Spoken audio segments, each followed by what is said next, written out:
नमस्कार, स्वागत है आपका। मेरा नाम है विपिन बेबाक। आज की पीढ़ी की कुछ दास्तां मैं आपको बताता हूँ। 2 कमाऊ बेटे और 4 बेटियां होते हुए भी बुजुर्ग दर दर की ठोकर खाने को मजबूर है। बेटों ने उन्हें घर से निकाल दिया है तो बेटी ने साफ कह दिया है कि बेटे हैं तो उनके पास जाओ, हम नहीं रख सकते। 3 दिन से बुजुर्ग पिता को घर भेजने के लिए 2 बेटों की काउंसलिंग चल रही थी, लेकिन सारी कोशिशें बेकार हो गईं। बेटों की हरकतों से आजिज आ चुके बुजुर्ग ने साथ जाने से इनकार कर दिया। इसके बाद बाजार खाला पुलिस ने बुजुर्ग रामेश्वर प्रसाद की तहरीर पर दोनों बेटे विजय व ब्रजेश के खिलाफ मारने पीटने व प्रताड़ित करने का मुकदमा दर्ज किया है। रामेश्वर प्रसाद के सामने जब उनके बेटे पहुंचे तो उन्होंने उनकी तरफ देखने तक से इनकार कर दिया। उन्होंने साफ कहा है कि वृद्धाश्रम में सिर पर छत है और इज्जत की 2 रोटी तो मिलेंगी। 4 दिन की जिंदगी यहीं पर काट लूँगा, पर इनके साथ नहीं जाऊँगा। गौरतलब है कि बीते शुक्रवार को वन स्टॉप सेंटर की टीम ने 85 वर्षीय बुजुर्ग को सरोजनी नगर के वृद्धाश्रम में पहुंचाया था। बुजुर्ग का आरोप था कि उनके दोनों बेटों ने उन्हें प्रताड़ित किया। बड़े बेटे ने मारपीट कर घर से अपमानित करके निकाल दिया। बीमारी की हालत में हाथ में यूरिन बैग पकड़े बुजुर्ग सड़क पर पड़े थे। वन स्टॉप सेंटर की टीम की मदद से उन्होंने केस दर्ज करवाया और प्रभावी निरीक्षक बाजार खाना विनोद कुमार यादव के मुताबिक जांच की जा रही है। अक्सर कहा जाता है कि जिनकी औलादें हों उसे बुढ़ापे की क्या चिंता, लेकिन 85 साल के रामेश्वर प्रसाद के मामले में ऐसा नहीं है। 2 कमाऊ बेटे और 4 बेटियां होते हुए भी वे दर दर की ठोकर खाने के लिए मजबूर हैं। बेटों ने उन्हें घर से निकाल दिया है। बेटी ने साफ कह दिया है कि बेटे हैं तो उनके पास जाओ, हम नहीं रख सकते।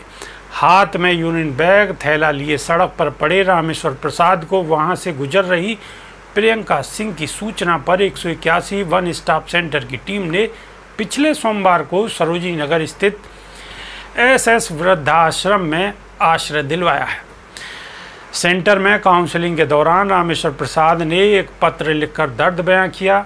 बताया कि पुराना टिकैतगंज में घर है, खड़े मसाले का काम करते थे, जो उनकी उम्र बढ़ने के साथ बंद हो गया। 4 बेटियां हैं जिनकी शादी हो चुकी है। बेटे ड्राइवर हैं जिन्होंने घर से निकाल दिया। तबीयत बिगड़ने पर बलरामपुर अस्पताल में जाकर भर्ती हुए, वहां से शनिवार को डिस्चार्ज कर दिया गया तो बेटी के घर पहुंचे, लेकिन उसने भी पनाह नहीं दी। भीगी आंखों से बताया कि कमाई बंद हुई तो मैं बोझ बन गया। बड़ा लड़का तो 2 बार मार भी चुका है, अब काम भी नहीं कर सकता। खाने और दवा की दिक्कत हो रही है, किसी वृद्धाश्रम में जगह दिलवा दीजिए। 181 वन स्टॉप सेंटर प्रभावी अर्चना सिंह ने बताया कि जिला समाज कल्याण अधिकारी सुनीता सिंह ने तुरंत बुजुर्ग को आश्रय दिलवाया।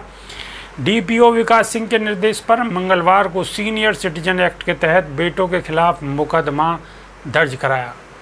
वरिष्ठ नागरिकों के लिए काम करने वाली इस संस्था गाइड समाज कल्याण संस्था की संस्थापक डॉक्टर इंदु सुभाष बताती हैं कि पिछले 6 महीने में 350 शिकायतें पूरे प्रदेश में हेल्पलाइन पर दर्ज हुई हैं। इनमें बेटे बहू के हिंसा करने, खाना न देने, फिर संपत्ति हड़प लेने की स्थिति है। स्थिति का अंदाज़ा इसी से लगाया जा सकता है कि सरोजनी नगर में समाज कल्याण के वृद्धाश्रम में 100 से अधिक बुजुर्ग हर वक्त रहते हैं।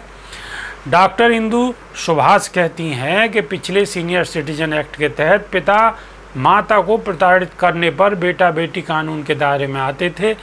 2019 में इसमें संशोधन करते हुए सौतेले बच्चे, दस्तक बच्चों, पुत्र वधू आदि को भी इसके दायरे में लाया गया। इसमें 10,000 रुपये प्रति माह या इससे ज़्यादा का भी भुगतान करने के निर्देश न्यायाधिकरण बच्चों को दे सकता है। 3 से 6 महीने का कारावास, 10,000 रुपये तक का जुर्माना या दोनों से दंडित करने का प्रावधान है।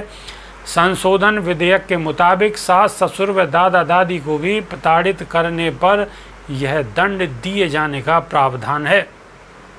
अभी के लिए सिर्फ इतना ही। नमस्कार।